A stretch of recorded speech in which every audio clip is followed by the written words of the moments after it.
right, we got push day today, shoulder focused. So we got, I'll just run through the workout. I know it's the same shit I've been doing the past, 4 days now, but it doesn't hurt to go over it again. Lateral raises to start, whatever one's open. I might just do it with a kettlebell single arm to make it enjoyable. Then we'll do some shoulder press. Then I'm either going to do a superset of cable upright rows, superset face pulls, or I'll just do dumbbell lateral raise superset with a rear delt fly with the dumbbells. Honestly, whichever one's open, but I'll pick those just because those supersets are basically on the same either cable or same seat. So it makes sense, a cable upright row, pull like that. And then if I do a face pull, I just switch the attachment on it, do some akimbo, and just use it as a fucking face pull right after. And then if that's not open, I'll just find a seat, grab 2 different dumbbell weights, and lateral raise seated, and then just lean over with the lighter weight, and then just hit rear delt. So both get the same job done of pretty much a lateral raise or a lateral raise variant, and then hitting rear delt. So why superset? Well, a couple reasons. One, just to make the workout quicker, because we're gonna hit chest and try at the end, just not as much. And then another reason is I find it helps hit rear delt when your shoulders are already pretty burnt out. Just because it's such a small muscle group, half the time if you think you're moving a good amount of weight for rear delts, chances are you're probably not hitting your rear delt. Because if you think about it for a reverse pec fly, the pec fly machine, if you do it for rear delt, I could use that and do 180 pound rear delt fly. Now, do you realistically, do you think you're doing that with a dumbbell, a 90 pound dumbbell in each arm doing rear delt fly? No. Well, what can you do on the machine? Sure, you could say it's on a cable, but it's because you're using more than just your rear delt. Obviously, there's a different weight variance because it's on a pulley, but you get the point I'm trying to make. So you can use a 10 pound dumbbell. Yeah, sure, it's humbling, but wouldn't you rather want to hit what you're actually trying to hit than swing around weight and not actually hit your rear delts at all? Yeah, we're here for bodybuilding, so make sure we're actually gonna hit a rear delts. And I'll use a 12 pound dumbbell, and I get 10 reps with it. So yeah, that'll be for shoulders. It's a good amount of volume. It's 16 sets. And then chest, I'll just superset pec fly with push-ups. Another reason why is because push-ups I can do right at the same machine. I'm not a big fan of going back and forth between 2 machines unless they're quite literally right next to each other. For lat pull downs with lat pull overs, usually it's that I don't know what the machine is called, but it's the giant complex thing with a bunch of lat pull downs, seated rows, and this one giant machine. Usually a pull-up bar in the middle.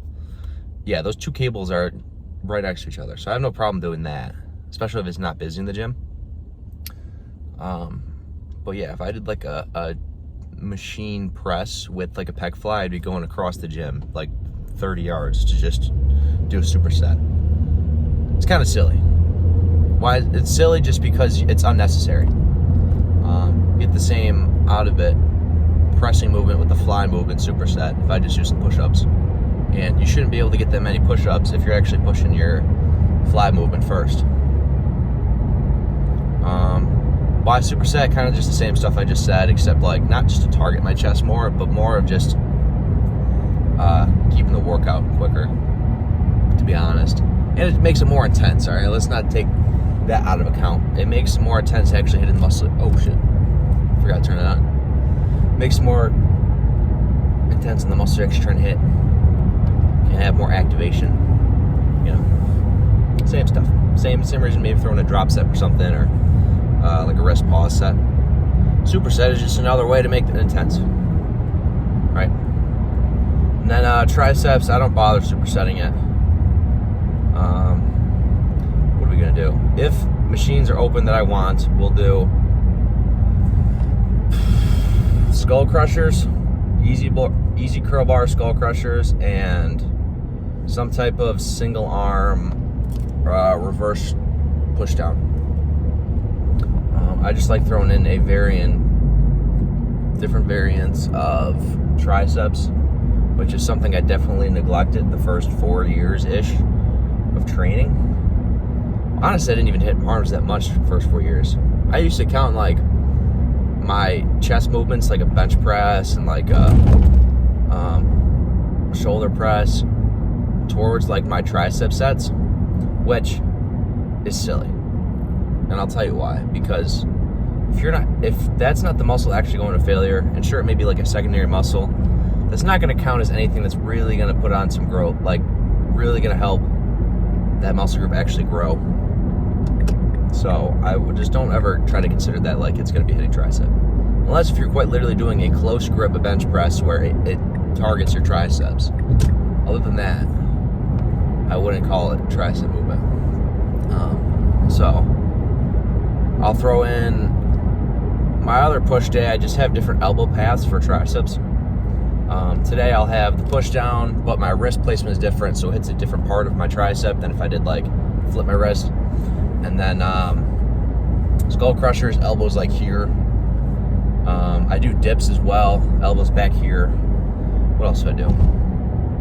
And I do like an overhead tricep extension, elbows up here. So why do I care where my elbow's at? It just puts my tricep in different positions. Why is that important? Well, it just hits different heads of the tricep. Sure, there's still some overlap there. But it's just an easy enough way to know that you're hitting everything you want to hit within each muscle group. And that's kind of the scheme of most things that I do. What is this guy doing? It's kind of the scheme of most things I do. I guess upper body movements is different elbow positionings or different elbow paths. So like biceps, I'll just have different elbow positionings, and triceps different elbow positionings, because your elbow doesn't move when you hit your arms. It's not supposed to. If your elbow's moving, then you're taken away from hitting your arms. Like for biceps, I'll have like a preacher curl, some of the sides, some of the back. Well, let me make sure I park before I start swinging my arm around. Hold on. And it's decently busy. I guess it's normal. It's a Wednesday at 7. But yeah, for like back or something,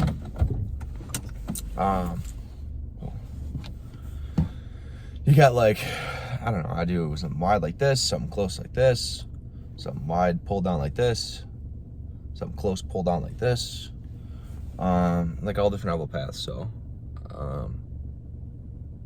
kind of similar for shoulders, but it's a little more limited. Like I'm not going to do different ways of hitting shoulder press. Like sure, if you wanted to do like a elbows in shoulder press and hit more of your front delt, you can, but it still gets hit a good amount like this. So I don't know, maybe there's a couple exceptions to having different elbow paths for everything, but maybe shoulders is just like the one.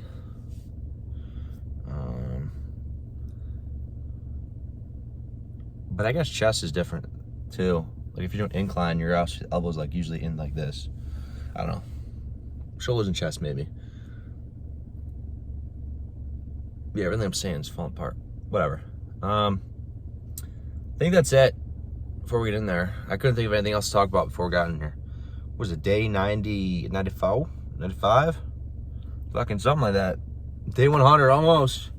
That was the goal of this series. I'm still gonna record after it. I don't see why not. It's easy enough to set the camera, but yeah, fuck it. Let's see what's open for lateral raise and let's get after it.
I've been doing, let's bring this down before I start talking. I've been doing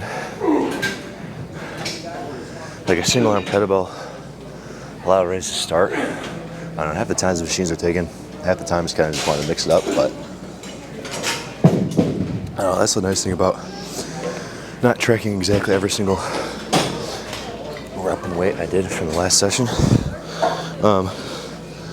You have a good idea. I mean, you can go in and have a pretty good idea how much weight you can do on the machine without tracking it, but it's just nice because I know when I used to do that, anytime I thought like mentally I'd be plateauing is because you'd go in like, oh, I want to get either like 2.5 pounds more on each arm for this machine in this set, or I want to get exactly one more rep than the last time I went in. But dude, half the time you can go like a month getting the exact same weight and reps, but just like the quality's better, and you can still gain muscle and you can still be progressing. Well, you can still be gaining like 1 pound or 2 pounds per week and still be doing the same weight. So honestly, it helps a lot more mentally because then you see the actual scale going up, and that's what really matters. Compared to, dude, what was it, from like my second year to like my 4th or 5th year, where I don't know, half the time I just went down this like spiral trying to figure out what was going wrong when really nothing was really wrong. If anything, it was up in the food more. I remember I used to change like my programs every like 6 to 8 weeks. I thought you had to change it up, and dude, I've been doing the same program for like almost 2 years now, and this is like the biggest change I've ever seen. What else did I think I needed to do? Oh, I thought I needed to like throw in deloads or something when I mean, it's really not the answer. So what's up? How many sets you got? Oh, I got 3 more. Yeah, I got 3 more. Did you want to work in? No, it's okay, I'll wait. Okay. All right, I'll hurry up. I'll talk about it more in a second.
I know the title still says Offseason, but it's been a mini cut for like, I don't know, 5 or 6 weeks now.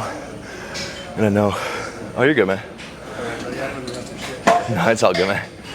I know it's probably gonna be like a week or two before throwing a bunch of food back in, so take advantage of not sweating as much as I normally do. Throwing down 5,000 calories and enjoy the tarp off for one lift.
yeah, 3 days of not going overboard in the training definitely paid off. I feel way fucking better today.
I'm in your spot.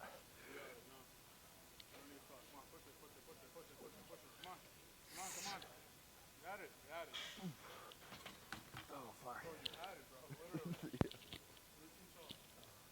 Yeah, it was good. Trying to like vibe out and get a pump now, you know? That's kind of where I'm at now. I already did like chest and shoulders, and it's like, I don't know, triceps is kind of not that difficult.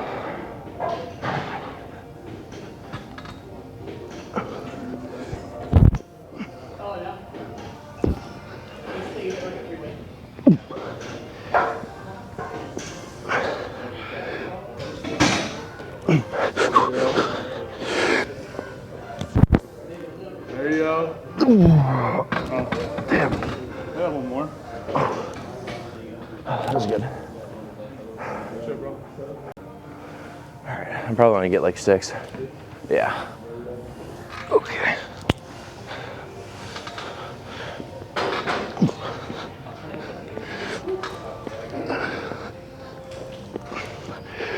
Easy.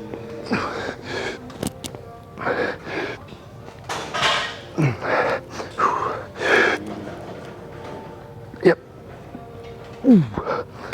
Okay. Appreciate it, bro. That's really quick, bro. I thought you were gonna get that 6th one. No, I'm already 4 sets in. I don't mind doing single arm, but I was talking with the guys. They're like, that's the whole reason why I did close grip bench instead of like skull crushers, just because I was talking to them and it's easy enough to just work in. And that's why this workout's already been like an hour and a half, 2 hours. I just want to finish up instead of doing single arm. All right.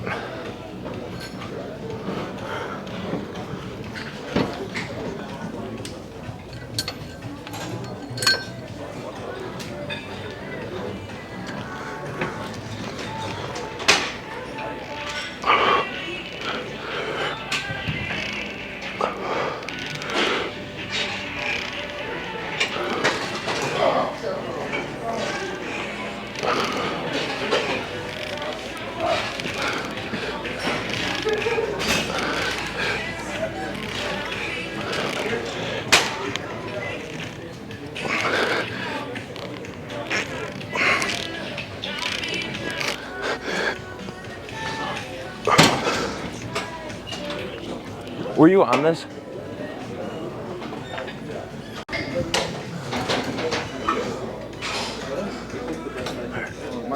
one, that one. This one, like this. Whatever fucking the back part is. This too.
All right.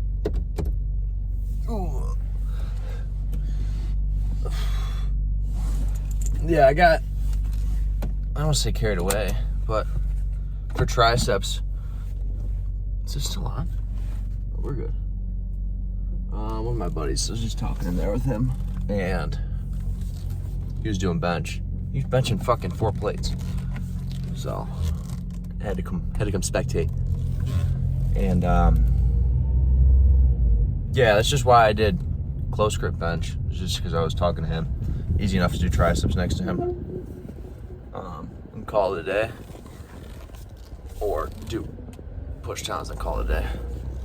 Whoa, this is foggy as fuck. Hold on. I can't see shit. Is it cold? Okay.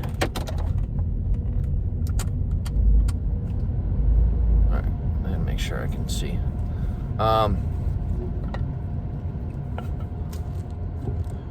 Yeah, that's why I just did close grip. Yeah, I didn't talk much during the lift, I know.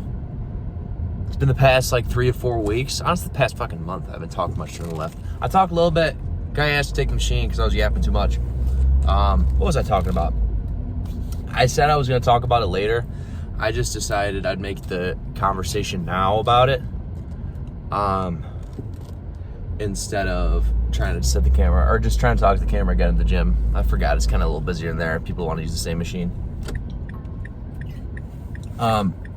Context, that was when I was on first machine of today, lateral raises, doing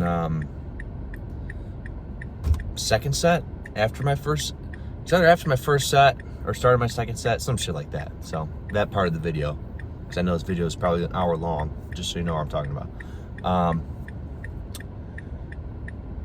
Yeah, dude, not tracking exactly the weight and reps helped significantly.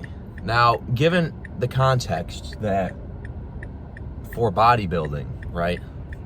If you're a power lifter, like, yeah, you're gonna want to track what you're doing because your goal specifically is strength. For bodybuilding, your goal specifically is your physique, right? And of course, strength comes along with that, but you're not trying to hit a PR, which is a very big distinction between the two. So yeah, and you can have a very good idea of how much weight and reps you can do on machine, even after like the first rep you do. And honestly, that's, or just, I don't know, next time you're in the gym, try some different machine and just probably pick out a weight and get pretty close. Just a couple pins near it. And yeah, once you just keep kind of do the same cylinder machines, like, you kind of know. And then even if you do a rep and you're like, man, I can do like 30 reps of this, just drop the weight, stop right there, add more weight, and then go back to it. And it's a way that you're not thinking about just getting that one more singular rep, to where you may cheat on the entire set. You may do the set way quicker because you want to get the one more rep. I'm saying this stuff because I used to do it. And it's honest, it's like a mental loop or a mental spiral of always chasing that extra 2.5 pound plate or that extra rep. I don't want to say it's validation, but it's the feeling of you can consider it a good workout. I remember I used to only consider a workout a good workout if I was able to get another rep, or if I was able to get another 2.5 pound plate on each side. And obviously that's not always going to happen. And just because that doesn't happen doesn't mean that it wasn't a good workout, and it doesn't mean that you stopped progressing for a week or 2 weeks, you know what I mean? So I think that's important, to not tie your quality of or enjoyment of working out to getting that extra rep or that extra weight. What you should do is, I mean, if you're at that point yet, on the diet side of it, is if you're tracking your diet right and increasing your calories right, or if you're on a cut, do you track your morning weight and can track the difference between your weight from week to week, and know that's how you're progressing. Because quite honestly, I know I haven't stalled in progression in 2 years. Every singular week I have been progressing. I have not plateaued once. And I know that because of the scale. Sure, you could say when I'm at like peak bulk and when your body's not as good as putting on muscle than fat, because of being peak bulk, about to start a cut, that you're really not putting on muscle, you're just slapping on more fat. You could technically call that plateauing, but I mean, not really. I mean, it's still part of the progression aspect. But yeah, and that came from not ever having to write down the exact weight or rep. Of course, I still have rep ranges and to failure, but just not the exact numbers on my notes app what I used to do. And if you want to, I'm not trying to discourage you from that. Just don't, like I said, just don't emotionally tie yourself to getting that one more rep or that one more 5-pound plate or 2.5-pound plate. Yeah, that would just be the advice I have about that.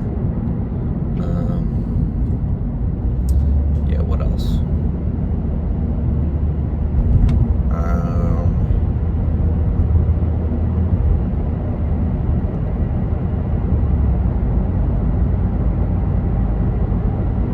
As far as I can think about that, I don't think there's much more to touch on that. I just wanted to clarify that I'm not like anti-track reps. I'm just saying that you don't have to, and I know it can cause a loop or a spiral of trying to figure out what's wrong, and then eventually you may just end up screwing up the shit you're actually doing that's right because you think you're doing something wrong because a month goes by and you didn't like up a rep each week. You know what I mean? Been there. So, all right. What else from the lift can we talk about? I guess we can talk. I vaguely mentioned mini cut. Yeah, I'm on week it's like 5 or 6 of a mini cut. That I didn't change like the title of the videos just because, I mean, I'm just keeping it off season. I didn't feel like changing it. Yeah, why did I go on a mini cut? Well, my hunger was actually just killing me. And I got to the point, it was justified though to start a cut. 5 months after competing, I don't know, a month or two of a rebound and then like a really hard 3-month bulk. I wouldn't even call it aggressive, but like it was moving for sure. 1.5 pounds a week maybe. And we were able to push like the weight increase per week more, given the fact my body was not putting on much fat. You know what I mean?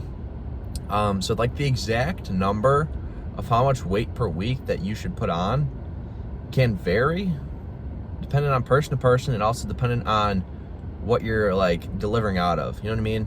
Like if you're delivering out of a show and you're super, super lean, once you get your like hormones stabilized from being that lean, because usually your test lowers and like your estrogen lowers and like all your hormones are out of whack because you're not supposed to be that lean. That's not healthy, but that's just part of competing. Once you get that back in order, like usually from that context, you can usually put on more weight per week. Not always, but I was able to pull it off because we saw like my body composition doing like 1.5 pounds, maybe even 2 pounds. Maybe not always 2 pounds, but usually like 1.5 pounds to 2 pounds a week. I was staying pretty lean, so we were able to pull that off, and yeah, eventually I got up to like 5,500 calories after gradually increasing it, and I got to the point where I was starting to feel like shit, and my workout was starting to feel like shit. Eating felt like shit. I felt like I was shutting down. So I was like, all right, let's chill out here, give myself a break. I am 9 pounds down. Obviously not all of it's fat or muscle. Some of it's water for sure. But yeah, like 9 pounds down in 6 weeks. And I don't know, I just wanted to get back to my hunger being good so we can actually push a decent amount of a bulk again. Yeah, I don't know, I'm probably eating like 4K right now. Bro, why is this shit? I'm also just looking forward to eating some, I don't know, eating out again. I don't know, what's like your go-to cheat meal? Or if you're not at that point in bodybuilding where you kind of always have a cheat meal every day and that's just part of your macros, I don't know, what's the go-to? A lot of people say Chipotle, but like, I don't know, man. I usually just get screwed every time I go to Chipotle, and I don't fuck with that. Screwed as in my portion sizes are terrible. So, I don't know. I'd say probably Five Guys is like the staple. I don't know. As soon as I'm out of this mini cut, I kind of want to get one cheat meal at like this Mexican restaurant. They get like steak fajitas or something. That sounds fucking fire. I'm in Florida right now, so you know it's like South Florida, so you know it's like the real shit.